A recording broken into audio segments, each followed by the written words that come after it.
a memorial on the road leading to First Baptist Church in Sutherland Springs, Texas. The gunman who committed the massacre in a rural Texas church fired continuously for several minutes, methodically shooting his victims, including small children, in the head.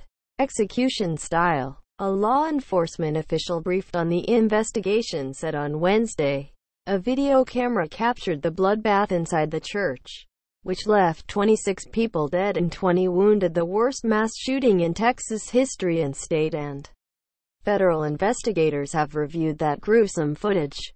The official estimated that the shooting in the video lasted about 7 minutes. The church routinely recorded its services and often posted the resulting videos online. The killer, armed with an assault rifle, went to the First Baptist Church in Sutherland Springs on Sunday morning with magazines capable of holding more than 400 rounds of ammunition. But it is not clear how many shots he actually fired, said the official, who spoke on the condition of anonymity because the investigation is continuing. Sign up for the Morning Briefing newsletter on Wednesday. The Texas Department of Public Safety released the names of the dead 10 women, 7 men, 8 children, and the unborn fetus carried by one of the victims, Crystal M. Holcomb. The youngest of the children was 1. The oldest of the adults was 77. 8 of those gunned down belonged to a single family, the Holcombs in the Hills. One victim, Annabelle R. Pomeroy, 14, was the pastor's daughter. The gunman, Devin P. Kelly, 26, was convicted in 2012, while he was in the Air Force, of assaulting his first wife and her son, a toddler, and he served time in a military prison. Under federal law, that should have prevented him from having firearms. But the Air Force admitted on Monday that it had failed to forward information about his case to the national databases used for gun purchase background checks. The Defense Secretary, James Mattis, has directed the Pentagon's Office of the Inspector General to look into what happened in that case and review the reporting system in general.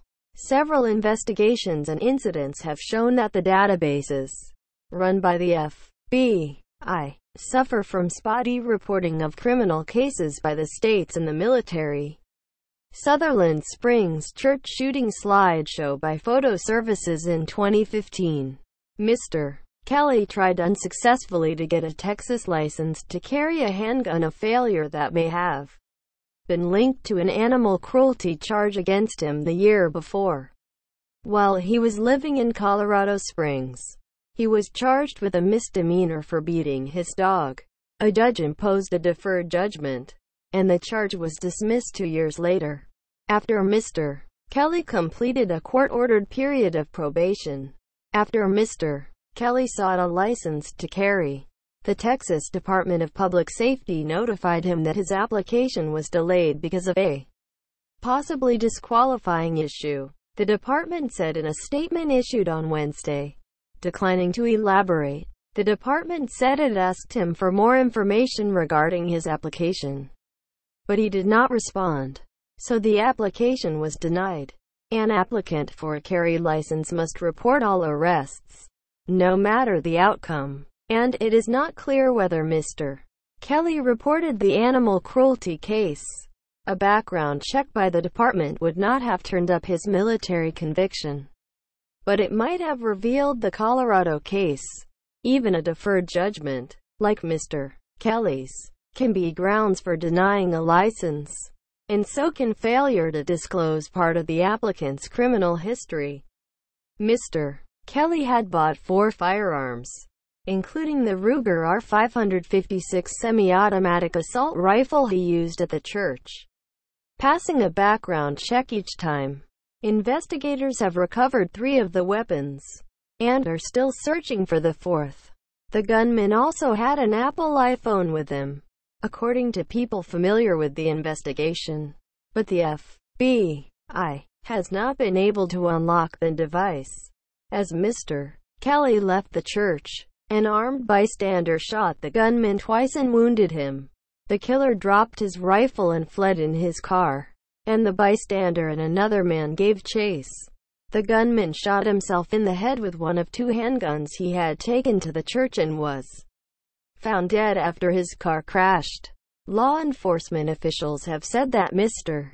Kelly had an ongoing dispute with the family of his estranged second wife, but they are still trying to determine if anything else led to the slaughter.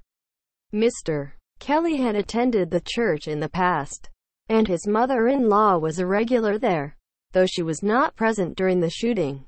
His wife's grandmother was one of the people he killed.